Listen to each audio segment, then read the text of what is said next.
Bollywood silver screen presenting antlers. इस कहानी की शुरुआत में फ्रैंक नाम के एक आदमी को दिखाया जाता है जो अपनी मैथ लैब लेकर एक इनएक्टिव माइन के बाहर पहुंच जाता है। दरअसल ये माइन कई सालों से बंद है। फ्रैंक के साथ उसका 7 साल का बेटा एडियन भी होता है और तभी एडियन को नीचे से माइन से कुछ आवाजें आती है और ये बात वो अपने पिता को बताता है, लेकिन उसके पिता उसकी बात पर ध्यान नहीं देते और अपने साथी के साथ नीचे माइन में चले जाते हैं। और जब वो लगातार आगे बढ़ रहे होते हैं तो उन्हें भी आवाज आना शुरू हो जाती है और अगले पल एक क्रिएचर उन पर हमला करता है, जिसकी आवाज बाहर फ्रैंक का बेटा सुन लेता है और वो अपने पिता को देखने के लिए माइन के अंदर आ जाता है। और इस घटना के 3 हफ्तों बाद हमें एक लड़के को दिखाया जाता है जिसका नाम लूकस है। लूकस को स्कूल में सब बच्चे परेशान करते हैं। स्कूल खत्म होने के बाद वो शहर में इधर उधर घूमता रहता है। वो छोटे मोटे जानवरों का शिकार करता है, जिसके बाद वो वापस अपने घर आ जाता है। घर आने के बाद दिखाया जाता है कि लूकस ने एक दरवाजे को पूरी तरह से लॉक्ड किया है, जिसके अंदर से अजीब सी आवाजें आ रही होती है, साथ ही कोई दरवाजे को धकेल रहा होता है। लूकस बहुत ज्यादा डरा हुआ है। इसके बाद वो अपने परिवार की फोटो देखता है और उदास हो जाता है। अगले दिन जब वो स्कूल जाता है तो उसकी क्लास टीचर, जिसका नाम जूलिया है, वो लूकस से कहती है कि तुम सब बच्चों को कोई कहानी सुनाओ। और अब लूकस सबको बताता है कि एक शहर में 3 भालू रहते थे जो बहुत खुश थे।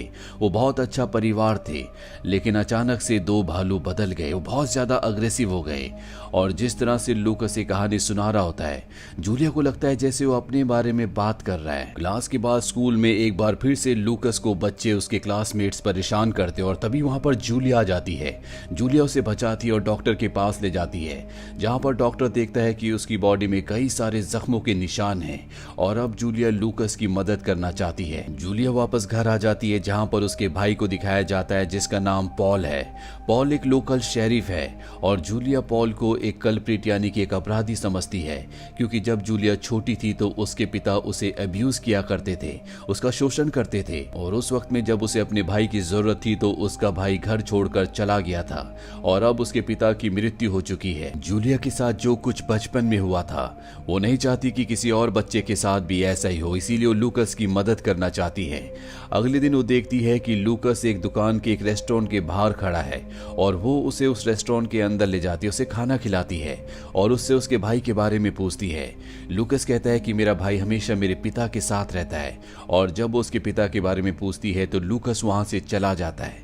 रास्ते में उसे एक मरा हुआ जानवर मिलता है जिसे वो अपने साथ ले जाता है।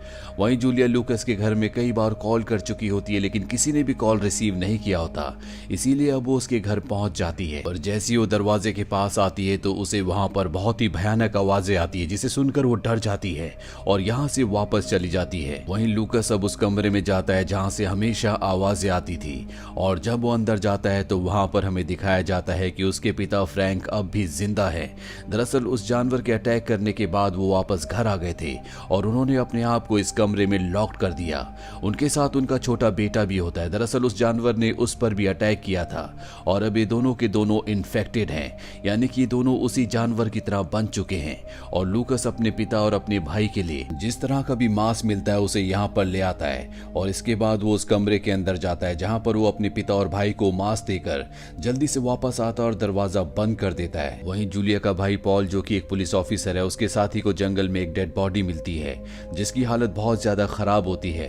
दरअसल ये बॉडी लूकस के पिता फ्रैंक के उस साथी की होती है जो उनके साथ उस माइन के अंदर गया था। और अब पॉल अपने साथी के साथ एक बार फिर से माइन के अंदर जाता है जहां पर उन्हें एक टूटा हुआ सींग भी मिलता है जो कि किसी भी जानवर का नहीं होता। वहीं दूसरी तरफ स्कूल में जूलिया को दिखाया जाता है जो लूकस के डेस्क को चेक करती है और वहां पर उसे उसकी ड्राइंग बुक मिलती है जिसमें बहुत ही खतरनाक भयानक चित्र उसने बनाए होते हैं और वो इस ड्राइंग बुक को लेकर प्रिंसिपल के पास जाती है और कहती है कि मुझे लगता है कि लूकस किसी न किसी परेशानी मुसीबत में है।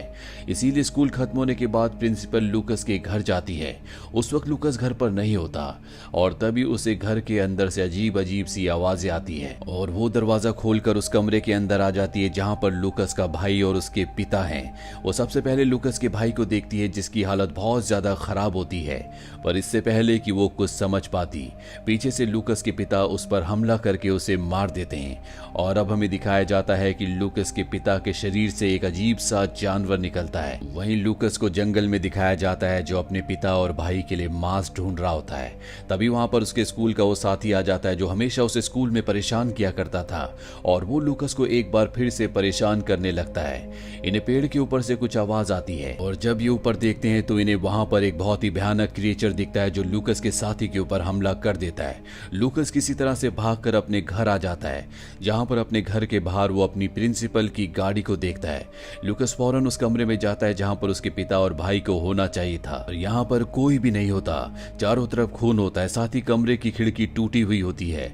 लूकस समझ जाता है कि उसके पिता ने उसकी प्रिंसिपल को मार दिया है और पेड़ के ऊपर जो क्रिएचर इन्हें दिखा था वो वही क्रिएचर था जो लूकस के पिता की बॉडी से बाहर निकला था और अब लूकस किसी परेशानी में ना फंस जाए इसीलिए वो प्रिंसिपल की गाड़ी को कवर कर देता है। वहीं अगले दिन स्कूल में जूलिया का भाई पॉल जो कि पुलिस ऑफिसर है वो आता है क्योंकि प्रिंसिपल पिछले एक दिन से गायब है।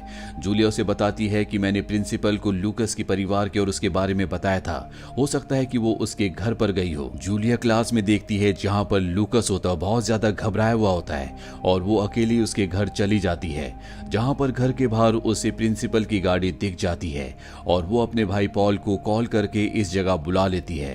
पॉल जब उस कमरे में जाता है जहां पर प्रिंसिपल को मारा गया था तो वहां पर उसे प्रिंसिपल और लूकस के पिता की डेड बॉडी मिलती है जिसके अंदर से वो क्रिएचर निकलकर यहाँ से भाग चुका है। वहीं कुछ देर बाद लूकस जब यहाँ पहुंचता है तो जूलिया उसे अपने गले से लगा लेती है क्योंकि वो जानती है कि इसके साथ कुछ ना कुछ गलत हो रहा है।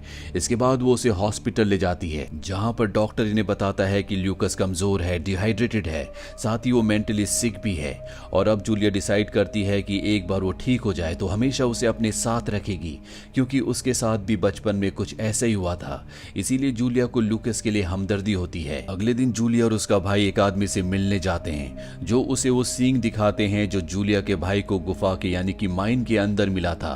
साथ ही जूलिया यहाँ पर लूकस की बनाई हुई ड्राइंग्स को भी उसे दिखाती है और ये दोनों चीजें देखने के बाद वो आदमी बताता है कि ये एक शैतानी जानवर है जिसका नाम विंडिगो है और जिस पर भी विंडिगो हमला करता है वो खुद भी विंडिगो की तरह बन जाता है। वो विंडिगो को इन्हें एक किताब में भी दिखाता है और बताता है कि इसे तभी मारा जा सकता है जब ये बहुत कमजोर हो जाए, उस वक्त इसका दिल निकालकर तुम्हें नष्ट करना होगा और तभी इसकी मौत हो सकती है, नहीं तो ये दोबारा से जिंदा हो जाता है। जूलिया के भाई पॉल को इस आदमी की बात पर बिल्कुल विश्वास नहीं होता और वो यहाँ से निकल जाता है और जब ये रास्ते में होते हैं तभी पॉल को बताया जाता है कि जंगल में एक बच्चे की डेड बॉडी बहुत ही बुरी हालत में मिली है और ये वही बच्चा होता है जो लूकस को जंगल में परेशान कर रहा था और उस क्रीचर ने उसके ऊपर हमला किया था।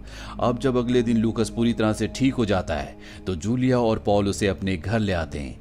जूलिया उससे उसके बारे में, उसके परिवार के बारे में पूछती है। लूकस बताता है कि मेरे पिता और मेरा भाई मुझसे बहुत प्यार करते हैं और मुझे एहसास हो रहा है कि वो मुझे लेने के लिए आ रहे हैं और तभी यहाँ पर हमें उसी क्रिएचर की आवाज सुनाई देती है। घर के बाहर सिक्योरिटी के लिए एक ऑफिसर भी होता है जो आवाज का पीछा करते हुए स्टोर में पहुंच जाता है जहां पर वो लूकस के भाई को देखता है और तभी पीछे से वही क्रिएचर आ जाता है यानी कि विंडिगो और वो उस पुलिस ऑफिसर को मार देता है। अब यहाँ पर जूलिया का भाई पॉल भी आ जाता है और जब उस स्टोर के दरवाजे को खुला हुआ देखता है तो वो स्टोर के अंदर जाता है जहां पर उसे लूकस का भाई बॉक्स के अंदर दिखता है और तभी पीछे से विंडिगो एक बार फिर से आ जाता है। वो उस पर हमला करता है जिससे वो दूर जाकर गिरता है। पॉल बुरी तरह से जख्मी हो जाता है और एक बार फिर से विंडिगो उस पर हमला करता है लेकिन वहीं पर एक लोहे की रॉड होती है जिससे पॉल विंडिगो पर हमला करता है और वहां से भाग जाता है।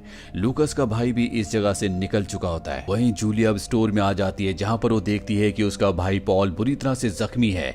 वो उसके जख्मों पर कपड़ा बांधती है पर अब यहाँ से लूकस भी गायब है और वो लूकस को ढूंढने के लिए अपने भाई के साथ उसी माइन के बाहर पहुंच जाती है जहां पर सबसे पहले लूकस के पिता और उसके साथी पर और उसके भाई पर अटैक हुआ था। अब वो माइन के अंदर अकेली चली जाती है जहां कुछ अंदर जाने के बाद उसे लूकस और उसका भाई दिख जाते हैं जो बुरी तरह से डरे हुए होते हैं और यहाँ पर विंडिगो भी होता है जिसके चेहरे पर अब भी लूकस के पिता फ्रैंक का चेहरा होता है और विंडिगो अब जूलिया की तरफ अटैक करने के लिए बढ़ता है लेकिन उसके पास गन होती है जिससे वो गोलियां चला देती है पर यहाँ पर बहुत ज्यादा अंधेरा है इसीलिए वो निशाना सही से नहीं लगा पाती और अगले पल विंडिगो उसके पीछे आ जाता है। वो उस पर हमला करता है जिससे वो नीचे गिर जाती है पर तभी वो फ्लेयर जला देती है जिससे रोशनी होती है और विंडिगो रोशनी से और आग से डरकर पीछे होने लगता है और इसका फायदा उठाकर जूलिया कई बार उस पर रॉड से वार करती है और लूकस भी पीछे से आकर उससे चाकू से वार करता है। विंडिगो के अंदर अब भी फ्रैंक की यादें होती है और जब वो अपने बेटे को देखता है तो पूरी तरह से पजेस्ड हो जाता है और इस मौके का फायदा उठाकर वो चाकू से पीछे से उसके दिल को निकाल कर नष्ट कर देती है, जिससे उसकी मौत हो जाती है। लेकिन अब विंडिगो की आत्मा निकलकर लूकस के छोटे भाई के शरीर में चली जाती है। दरअसल विंडिगो के अंदर एक ऐसी स्पिरिट होती है जो अपनी आत्माओं को एक शरीर से दूसरे शरीर में भेजता है। जब भी उसका एक शरीर खत्म होने वाला होता है तो वो उस दूसरे शरीर में प्रवेश कर जाता है जिसे उसने इन्फेक्टेड किया होता है, जिस पर उसने हमला किया होता है। और यहाँ पर हमें लूकस के भाई को दिखाया जाता है जो अब विंडिगो में बदलना शुरू हो जाता है। जूलिया उसकी तरफ चाकू लेकर बढ़ती है। लूकस सामने आ जाता है। दरअसल वो नहीं चाहता कि वो उसके भाई को मारे, पर जूलिया उसे समझाती है कि हमारे पास इसके अलावा कोई भी रास्ता नहीं है और वो लूकस के छोटे भाई को भी मारकर इस श्राप को यानी कि विंडिगो की आत्मा को हमेशा के लिए खत्म कर देती है। अगली सुबह जूलिया और उसके भाई पॉल को दिखाया जाता है जो नदी के किनारे लूकस के बारे में बात कर रहे होते हैं। जूलिया कहती है कि अब हम लूकस को अपने साथ ही रखेंगे। पॉल भी इस बात के लिए राजी हो जाता है। इसके बाद जूलिया और लूकस यहाँ से निकल जाते हैं और इनके जाने के बाद पॉल को खांसी आती है और उसके मुंह से काले रंग का पदार्थ निकलता है, यानी कि विंडिगो की आत्मा अब भी जिंदा है जो पॉल के अंदर है और जल्द ही वो पूरी तरह से विंडिगो में बदल जाएगा। तो ये थी पूरी कहानी एंटलर्स मूवी की। ये मूवी ईयर 2021 में रिलीज हुई थी। IMDb पर इसकी रेटिंग है 5.9। उम्मीद करते हैं कि ये कहानी आपको पसंद आई होगी।